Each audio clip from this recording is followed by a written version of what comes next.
ہر سال مونسون کے آغاز کے ساتھ ہی لاکھوں ایکڑ پر پھیلے دھان کے کھیت زندگی سے بھر جاتے ہیں۔ کسان نئی فصل کی امید کے ساتھ ان کھیتوں میں اترتے ہیں، لیکن اسی موسم میں ایک اور سرگرمی بھی تیزی سے بڑھنے لگتی ہے: سانپوں کی نقل و حرکت اور سانپ کے ڈسنے کے واقعات۔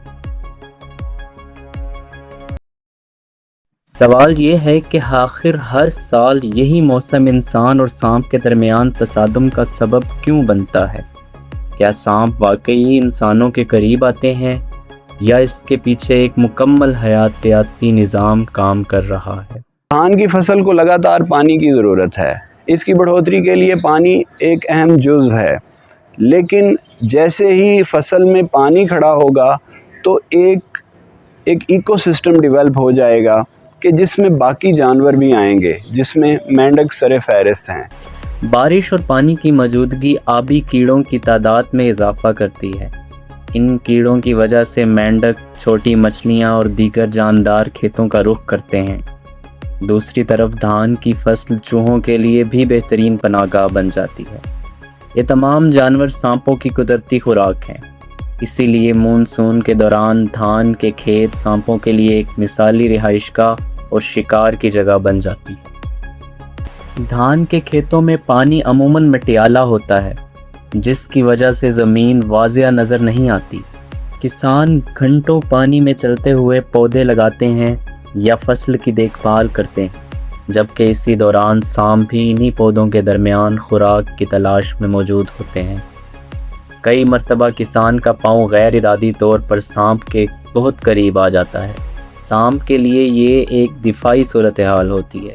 زیادہ تر سانپ پہلے فرار ہونے کی کوشش کرتے ہیں، لیکن اگر انہیں راستہ نہ ملے یا وہ خود کو خطرے میں محسوس کریں تو وہ دفاعی طور پر کاٹ سکتے ہیں۔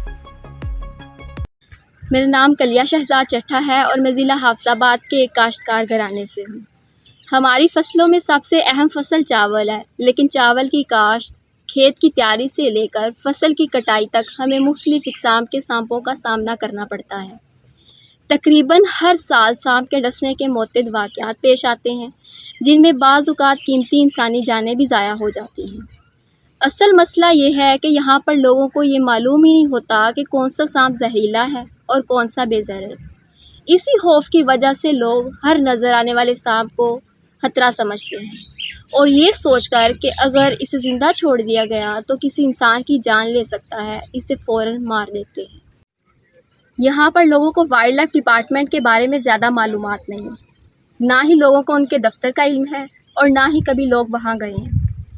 دوسری طرف اگر لوگوں کو وائلڈ لائف ڈپارٹمنٹ کا نمبر یا پتہ معلوم بھی ہو، تب بھی جب کھیت میں سانپ نظر آتا ہے تو وائلڈ لائف کی ٹیم کے پہنچنے سے پہلے ہی سانپ وہاں سے نکل چکا ہوتا ہے۔ ایسے حالات میں لوگوں کے پاس فوری طور پر کوئی اور راستہ نہیں ہوتا، اس لیے اکثر لوگ خوف کی وجہ سے سانپ کو مار دیتے ہیں۔ سانپ نہ تو انسان کا شکار کرتے ہیں اور نہ ہی بلا وجہ حملہ کرتے ہیں۔ ان کی پہلی ترجیح ہمیشہ خطرے سے بچ کر نکل جانا ہوتی ہے، لیکن جب فرار کا راستہ بند ہو جائے یا وہ خود کو خطرے میں محسوس کریں تو ان کے پاس دفاع کے علاوہ کوئی دوسرا راستہ نہیں بچتا۔ دھان کی فصل کی کاشت کے دوران سانپوں کا انسانوں کے ساتھ انٹریکشن عام ہے اور بعض دفعہ یہ بڑے نقصان کا باعث بھی بنتا ہے کہ سانپ انسانوں کو کاٹتے ہیں اور اس سے موت بھی واقع ہو جاتی ہے۔ لیکن دوسری طرف اگر ہم دیکھیں تو سانپ ایگرو ایکو سسٹم کا ایک بنیادی جزو ہے۔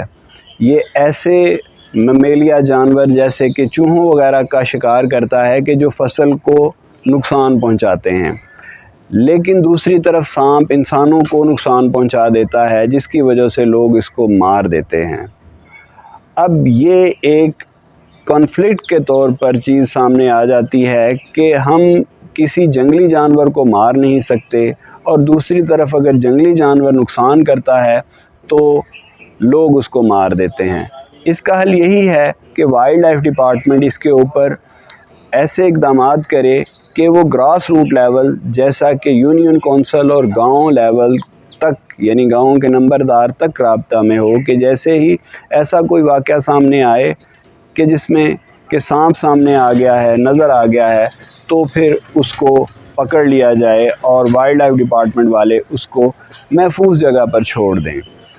دوسرا یہ کہ اویئرنیس سیمینار اور اویئرنیس لوکل لوگوں کو اویئر کرنے کے لیے کہ کون سا زہریلا سانپ ہے اور کون سا زہریلا سانپ نہیں ہے، یعنی سانپ کو مشاہدہ کرنے کے طریقہ کار یہ بھی گاؤں لیول تک لوگوں کو بتائے جائیں، تبھی ہم اس سانپ کے نقصان سے بچ سکتے ہیں اور وائلڈ لائف کو بھی مینٹین رکھ سکتے ہیں۔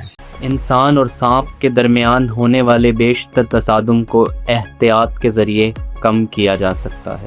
کھیتوں میں کام کرتے وقت لمبے ربڑ کے بوٹ پہنیں اور قدم احتیاط سے رکھیں۔ رات کے وقت ٹارچ کا استعمال کریں اور گھنی جھاڑیوں میں ہاتھ ڈالنے سے پہلے اچھی طرح دیکھ لیں۔ اسی طرح اگر کھیت میں سانپ نظر آئے تو اسے مارنے کی بجائے محفوظ فاصلہ اختیار کریں۔ اگر کسی شخص کو سانپ ڈس لے تو اسے فوری طور پر قریبی اسپتال منتقل کرنا چاہیے، کیونکہ بروقت طبی علاج ہی سب سے مؤثر حل ہے۔ قدرت کا توازن اسی وقت برقرار رہتا ہے جب اس کے ہر کردار کو سمجھا جائے۔ شاید اس مسئلے کا حل سانپوں کو ختم کرنا نہیں، بلکہ انہیں سمجھنا ہے۔